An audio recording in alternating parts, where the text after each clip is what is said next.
ہوتے ہیں۔ 15 سال میں وہ بالغ ہو جاتا ہے، یا پھر 16 سال میں ہو جاتا ہے، یا 14 سال میں، بس جتنے عرصے میں وہ بالغ ہو جاتا ہے، اس سے پہلے کی جو اس کی نیکیاں ہوتی ہیں وہ کس کو دیتا ہے؟ اس کے والدین کو۔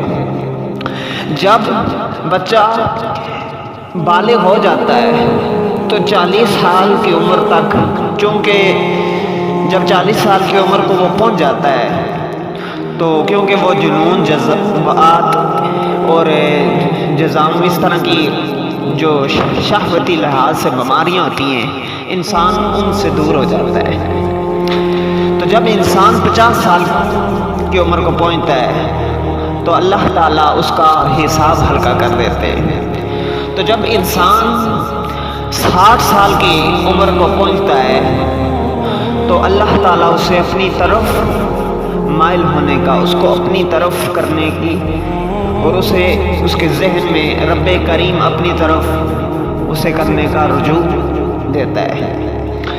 جب انسان 70 سال کا ہو جاتا ہے تو پھر میرا رب کریم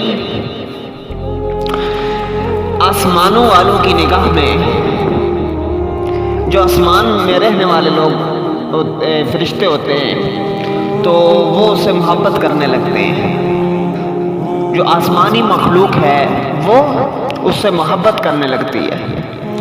جب وہ 80 سال کی عمر کا پہنچتا ہے تو رب کریم فرماتے ہیں فرشتوں کو کہ اس کے گناہ نہ لکھو، اس کی صرف نیکیاں لکھو۔ جب وہ 90 سال کی عمر کا پہنچ جاتا ہے تو اللہ تعالیٰ اس کے اگلے پچھلے سارے گناہ معاف کر دیتا ہے۔ چونکہ جب انسان 90 سال کی عمر کا ہو جائے تو وہ اپنے آپ کو خود ہی بوجھ محسوس کرنے لگتا ہے، وہ غلطیاں کر بیٹھتا ہے کیونکہ عمر اس کی اس طرح کی ہو جاتی ہے۔